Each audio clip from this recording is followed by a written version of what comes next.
Jaan jaarsolaa hangafni Oromoo walaabu Dawwaroo Dhaanqa Sayyoo fi Ooga jechuudha.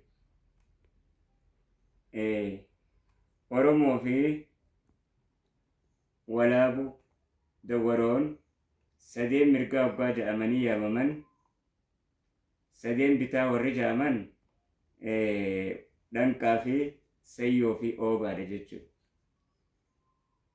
Ilmaan jaan kanaatu jaan jaarsooti. Isaan jaan kanaatu jaarsoo jechuun yaamamu. Jaarsoon gara teessuma lafaatiin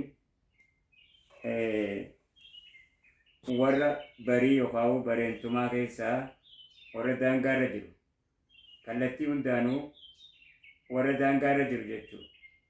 Kaaba baha Oromiyaa irratti baha Oromiyaatii fi kibba baha Oromiyaatiinis akkas jechuudha. Warra kana keessatti hammatamu jechuudha.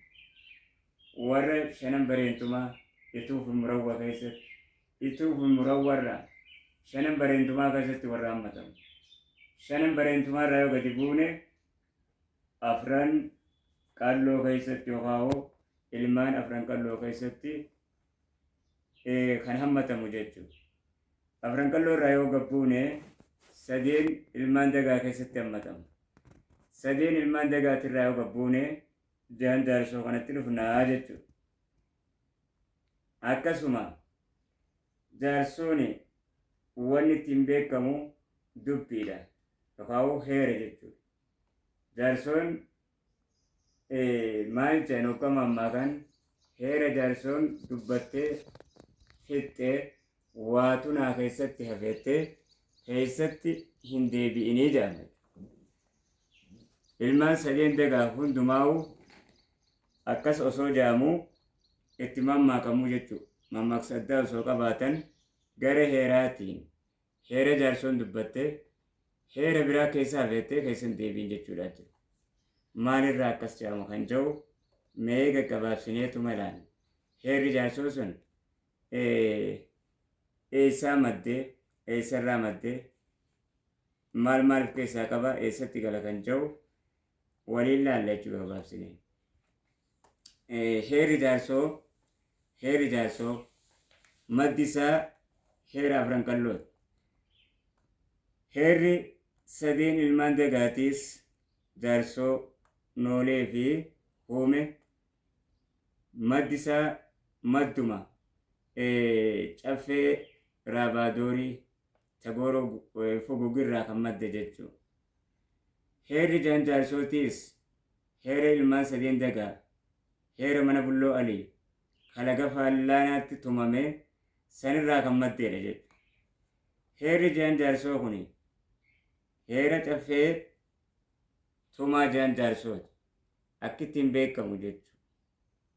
Jaarsoo keessaa laga Adam jedhamu achitti tumame. Manni itti tumame jechuun manni isaa heerri mana qaba, galma qaba.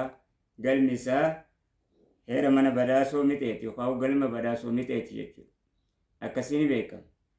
Heerri kun heerri jaarsoo yookaan mana badhaasoo mixee kan gulantaa mana faaraa boruutiin beekamu bu'uurri isaa heera mana bulloo alii irraa kan madde. Gulantaaleen heera kanaas heera sirna gadaa kan raabaadorii kan gooroo fugu heera mana bilillee kan ilmaan afran qalloo irraa akka fooyya'uun calalame keessa beektoonni manguddoota seenaa nu ibsanii jiran. Heerran kana keessaa tokko heera hanqina qaamaati yookaan mooyiloo kan jedhamu jechuudha. Heerri kun heera hirrina qaamaa jechuunis kan beekamu. Kan hoggaa ta'ugaa innis keewwattoota gurguddaa ji'a of jalaa qaba. Keewwanni gurguddaan jaan inni of keessaa qabu akkasuma ulaagaalee fi gulantaalee xixiqqoo adda adda qoqqoodamtus keewwata 22 qoodamtuuf jalatti hammateeti qaba jechuudha. Haaya. Kanaaf keewwata tokkoffaa yoo laalle keewwatoota jiran gurguddaa keessaa jechuudha. Keewwata arrabni namaa tokko muramuudhaaf arrabni namaa guututti yooniif murame gumaa guutuudha qabaa jaarsuun.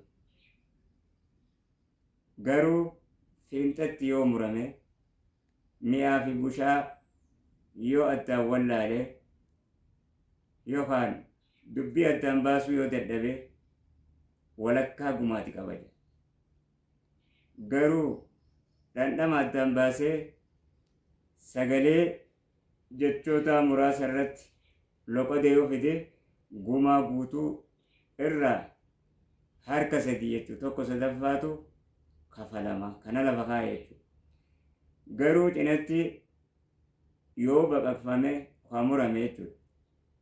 Dhandhamoota mi'aawaa, koraawaa fi hadhaawaa yookaan bushaawaa addaan baasuu yoo dadhabee fi qubeelee 3 hanga 5 yoo dubbachuu dhabe kafaltii gumaarraa tokko afraffaa guutuurraa jechuudha. Heerri isaa akka muretti